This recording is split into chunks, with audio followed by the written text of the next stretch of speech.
প্রিয় শিক্ষার্থীবৃন্দ, আসসালামু আলাইকুম।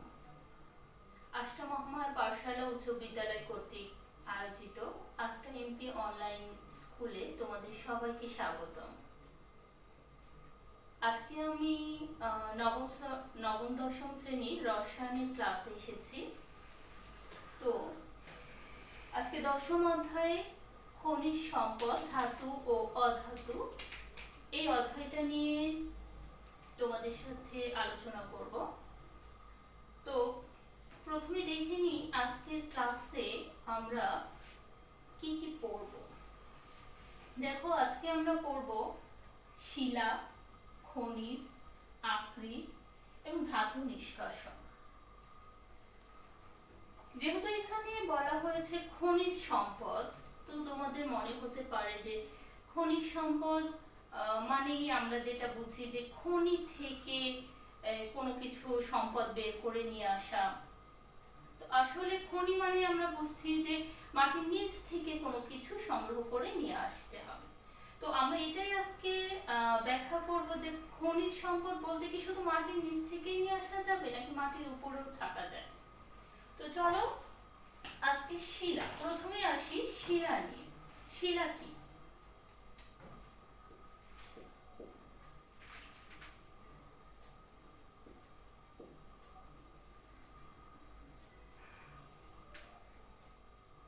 বেশিরভাগই, আমি বলছি না সব শিলা, তবে অধিকাংশ শিলাগুলোই ক্ষুদ্র ক্ষুদ্র কণা দ্বারা বিভিন্ন খনিজ, বিভিন্ন পদার্থ মিশ্রিত থাকতে পারে সেখানে। তো বিভিন্ন পদার্থ দ্বারা মিশ্রিত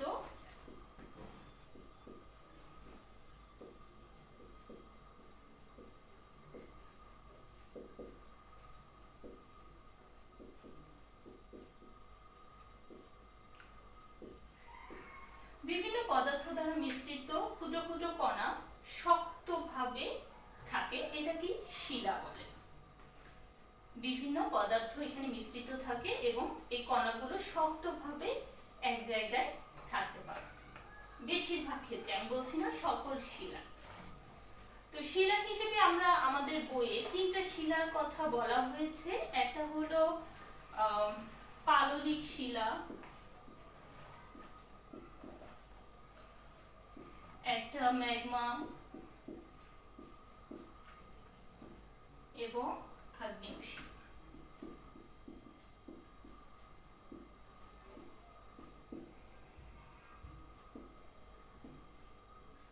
তো এই তিনটা শিলার কথা খুব সংক্ষিপ্ত আকারে আমাদের বইয়ে আলোচনা করা আছে। তো পাললিক শিলাটা হলো, এটা পাললিক শিলা সাধারণত ভূত্বকের উপরে থাকে পাহাড়ের মতো হয়ে, এবং এখানে ক্যালসিয়াম কার্বনেট থাকতে পারে, সিমেন্ট, এগুলো একটা পাহাড়ের মতো থাকতে পারে এই শিলাটা। ম্যাগমাটা থাকে মাটির গভীরে, ভূত্বকের অনেক গভীরে, এখানে অনেক চাপে ম্যাগমাটা সাধারণত তরল অবস্থায় থাকে। এই তরল শিলাটাকে মাটির ভূগভীরে অনেক নিচে, মাটির অনেক নিচে যখন কোনো শিলা তরল অবস্থায় থাকে তখন সেটাকে বলা হয় ম্যাগমা। আর আগ্নেয় শিলাটা ম্যাগমায়, কিন্তু এই তরলটা যখন শক্ত কঠিন হয়ে যায় তখন সেটাকে বলা হয় আগ্নেয় শিলা। আমরা লাভা দেখেছি, আগ্নেয়গিরি, তো ওই তরল অবস্থায় যেটা বের হয় সেটাই হলো ম্যাগমা। এটা আমাদের মাটির নিচে থাকে এবং যখন বের হয়ে এটা একটা সময় ঠান্ডা হয়ে যায়, শক্ত হয়ে যায়, তখন এটাকে বলা হয় আগ্নেয় শিলা। তাহলে শিলাটা কি হলো? শিলাটা হলো বিভিন্ন পদার্থ দ্বারা মিশ্রিত একটি ক্ষুদ্র ক্ষুদ্র কণা দিয়ে গঠিত একটি পদার্থ, অনেকগুলো, অনেক আকারে আসে। তো শিলা হলো, এখন আমরা বলবো যে খনিজ কি বা খনিজ কাকে বলবো, কোন কোন ক্রাইটেরিয়া থাকলে খনিজটাকে বলবো। তো খনিজটা আসলে খনিজ পদার্থ বলা হচ্ছে, খনিজ পদার্থ হলো সেই সকল শিলা, তার মানে খনিজ পদার্থ হতে হলে অবশ্যই তাকে শিলা হতে হবে, তবে সকল শিলাই খনিজ পদার্থ নয়। তো বলা হচ্ছে কি যে খনিজ পদার্থ হলো সে সকল শিলা বা সেই সকল শিলা যেখানে প্রচুর পরিমাণে যৌগ বা মৌল হিসেবে ধাতু বা অধাতু বিদ্যমান। তাহলে এখানে কয়েকটা কথা আছে, সেই সকল শিলা যেখানে কি থাকতে হবে, প্রচুর পরিমাণে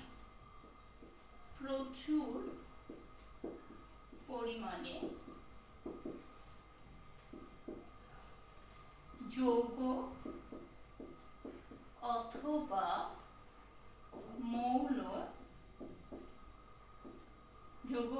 মৌলে ধাতু বা অধাতু বিদ্যমান।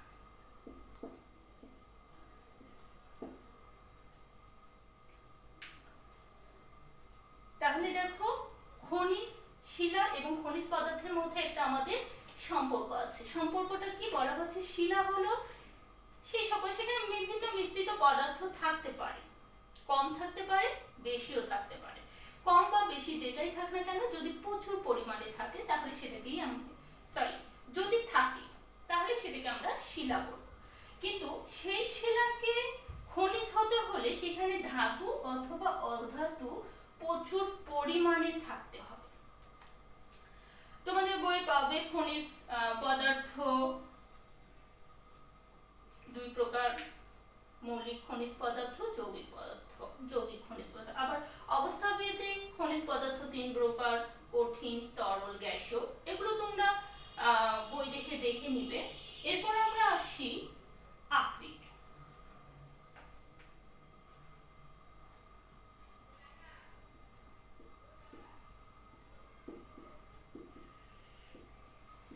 আচ্ছা আমাকে বলো, আসলে আমরা কি করছি?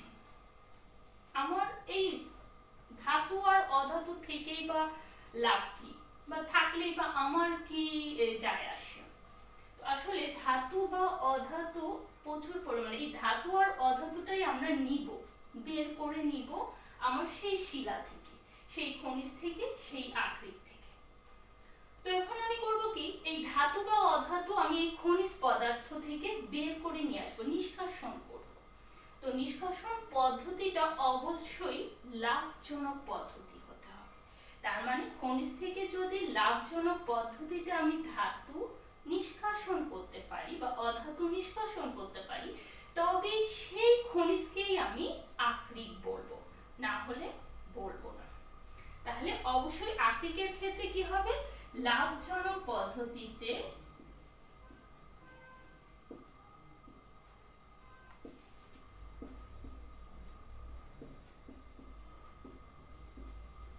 ধাতু নিষ্কাশন করতে হবে।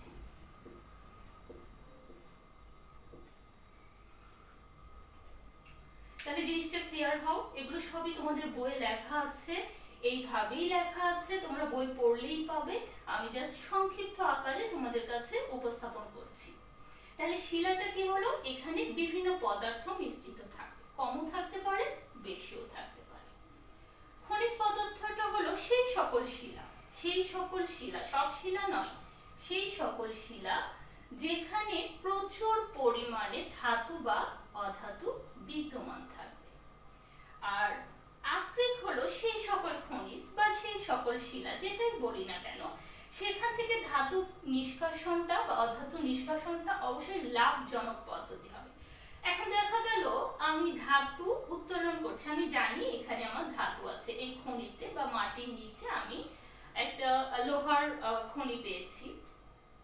তো ওখান থেকে আমি লোহাটা উত্তোলন করছি। তো উত্তোলন করতে যে দেখা গেল যে আমার লোহার যা খরচ বা দাম, তার থেকে উত্তোলনের খরচ আমার বেশি হয়ে গেল। তো সেই ক্ষেত্রে যেটা হবে যে আমরা সেটাকে আর আকরিক বলবো না, সেখানে যত বেশি পরিমাণে থাকুক না কেন, যদি অনেক পরিমাণে থাকে লোহা, তাহলে সেটাকে আমি খনিজ পদার্থ বলবো। কিন্তু যদি সেটা লাভজনক পদ্ধতি না হয়, তবে সেটাকে কখনোই আমি আকরিক বলবো না। আমার পেরেছো শিলা, খনিজ পদার্থ, আকরিক, এগুলো একটা আরেকটার সাথে সংযুক্ত, আবার সামান্য একটু পার্থক্যগুলো আমি এখানে তোমাদেরকে তুলে দিলাম। এখন তোমরা যদি বই রিডিং পড়ো তাহলে এই তিনটা সম্পর্কে বুঝতে পারো।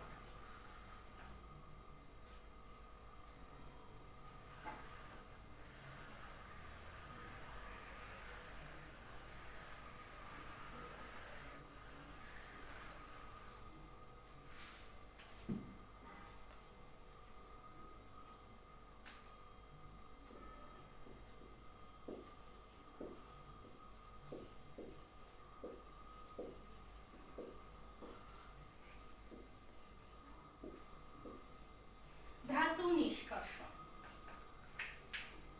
এই ধাতু নিষ্কাশন করতে যে আমরা একরকম কনফিউশনে পড়ে যাই। তোমরা যদি এর আগে রিডিং পড়ে থাকো তাহলে কিছুই বুঝবে না, মনে হয় যে কি ব্যাপার, একবার এটা পড়ছি আরেকবার কোথায় চলে যাচ্ছি, আবার কোথায় যাচ্ছি, কতগুলো পয়েন্ট, কার সাথে কার সম্পর্ক। তো এগুলোকে ক্লিয়ার করার জন্য ধাতু নিষ্কাশন মানে ওই যে আমি একটু আগে দেখালাম শিলা, আকরিক, খনিজ এবং আকরিক, সেই আকরিক থেকে আমি এখন ধাতু নিষ্কাশন করব এবং এই ধাতু নিষ্কাশনটা কয়েকটা ধাপে সম্পন্ন হয়। আমি ধাপগুলো আগে লিখে দিচ্ছি।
এই পাঁচটা ধাপ দেখো।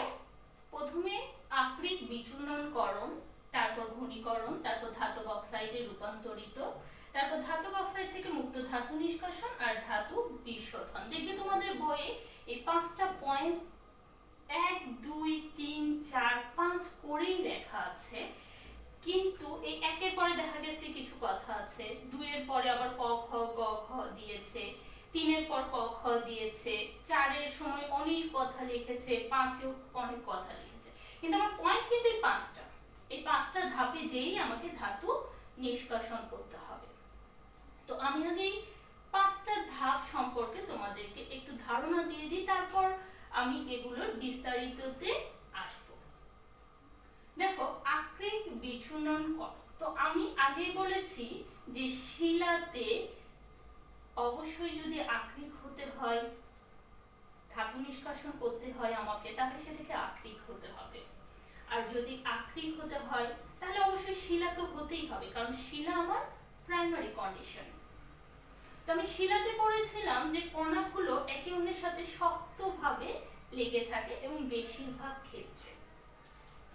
তার মানে কি এটা একটা শক্ত পাহাড়ের মতো, টিলা পাহাড়, আমি ধরে নিই ইটের মতো, যেহেতু আমরা এখন এখানে পাহাড়টা দেখতে পাই না, কিন্তু ইটটা সবাই দেখতে পাই।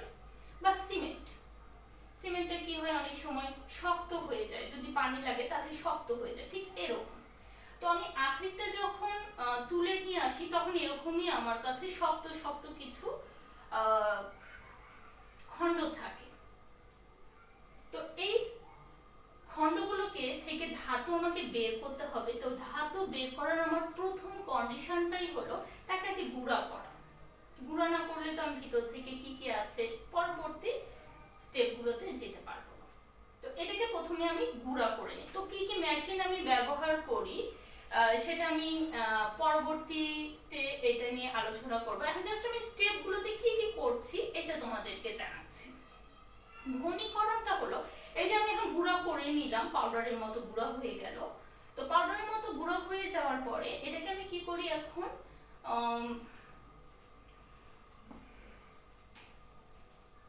এখানে কিছু অপদ্রব্য মিশ্রিত থাকে, ময়লা আবর্জনা অনেক কিছু অপদ্রব্য থাকে, কিছু অন্যান্য পদার্থ যুক্ত থাকে। তো এগুলোকে আমি আলাদা করে আমার যেটা দরকার শুধু আকৃতিটাকে আলাদা করে নিই। আকৃতি বাদে আদার্স যত ময়লা আবর্জনা যত কিছু আছে যেগুলোকে আমরা খনিজ মল হিসেবে বলি এগুলোকে আলাদা করে নিই এই ধাপে। 3 নম্বর ধাপে ওই যে আমি আকৃতিটা পেয়েছি, আকৃতির মধ্যে নিশ্চয়ই ধাতু আছে কারণ আমি করছি ধাতু নিষ্কাশন। সেই আকৃতি থেকে ধাতুর অক্সাইডে পরিণত করব। 4 ধাতুর অক্সাইড থেকে মুক্ত ধাতু পেয়ে গেছি। কিন্তু মুক্ত ধাতু পেয়ে গেছে, আমার তো কাজ শেষ। আমি ধাতু নিষ্কাশন করছি, আমি এই স্টেপে ধাতু নিষ্কাশন শেষ করতে পারি। কিন্তু সমস্যা হলো এখানে যদিও আমি ময়লা অপসারণ করেছি এবং 4টা স্টেপ পার করে আসার পরেও আমরা দেখি এই ধাতুতে অনেকগুলো কিছু ময়লা থেকেই যায়, কিছু ময়লা থেকেই যায়। আমরা 99.99% যদি বিশুদ্ধ হয় তাহলে সেটাকে আমি বিশুদ্ধ ধাতু বলি। কিন্তু দেখা যায় যে এই স্টেপে আসার পর ধাতু যখন নিষ্কাশন হয় তখন দেখা যায় 93 বা 91 এরকম পার্সেন্ট বিশুদ্ধ ধাতু আমি পাই। তো এটা পেলে হবে না, আমার এটাই পেতে হবে যে পদ্ধতি অ্যাপ্লাই করি না কেন। তো এইটার জন্য আমি আবার 5 নম্বর স্টেপ ধাতু বিশোধনে যাব। এটাকে এই ধাতুকে আবার পরিষ্কার করে একবারে পরিষ্কার 99.99% বিশুদ্ধ ধাতুতে পরিণত করব। তো এটাই আসলে আমাদের ধাতু নিষ্কাশনের বেসিক 5টা ধাপ। তো আমি পরবর্তী ক্লাসে আমি 5টা ধাপ নিয়ে তোমাদের সাথে বিস্তারিত আলোচনা করব। তবে শেষ করার আগে আমি আরেকবার তোমাদেরকে এই কথাগুলো আবার ক্লিয়ার করছি যে ধাতু নিষ্কাশন কয় ধাপে করব? 5টা ধাপে। প্রথমেই পাথরগুলো যখন আসবে সেগুলোকে গুঁড়ো করে ফেলবো। দ্বিতীয়তে ঘনীকরণ, মানে এর মধ্যে ময়লা, ঘনীকরণ এটার অর্থ হলো এর মধ্যে যদি ময়লা আবর্জনা যা থাকে, এটা 4টা পদ্ধতি 5টা যেটা হোক না কেন আমার জন্য যেটা প্রযোজ্য, আমি যে আকৃতিটা তুলে নিয়ে এসেছি তার জন্য যেটা ঘনীকরণ করতে হবে সেই পদ্ধতিটা অ্যাপ্লাই করব। এরপরে আসি, তারপর পরিষ্কার হয়ে গেছে আকৃতি আমার পরিষ্কার। এবার আকৃতি থেকে কি নিচ্ছি? ধাতু অক্সাইডে পরিণত করব এবং ধাতু অক্সাইড থেকে তারপর মুক্ত ধাতু এবং তারপরেও এসে পরবর্তীতে সেই ধাতুকে আবার আমার বিশোধন করতে হবে। তো এটাই ছিল 5টা স্টেপ। এগুলো তোমরা বাসায় দেখবে, রিডিং পড়বে। জানি হয়তো কিছু বুঝবে না, কিছু বুঝবে। তো যতটুকু বুঝবে বুঝলে বাকিটা আমি পরের ক্লাসে তোমাদেরকে বিস্তারিত আলোচনা করব। এরও স্টেপ আছে, তবে তোমাদেরকে আবার আমি যেটা বলছি বইয়ে 1 2 3 4 5 এই 5 সিরিয়ালে নাই, মানে নাম্বারিং এ দেয়া আছে। এই 5টাকে মুখস্থ করে নিবে তোমরা। সবাই ভালো থাকো, আগামী ক্লাসে আবার দেখা হবে। আল্লাহ।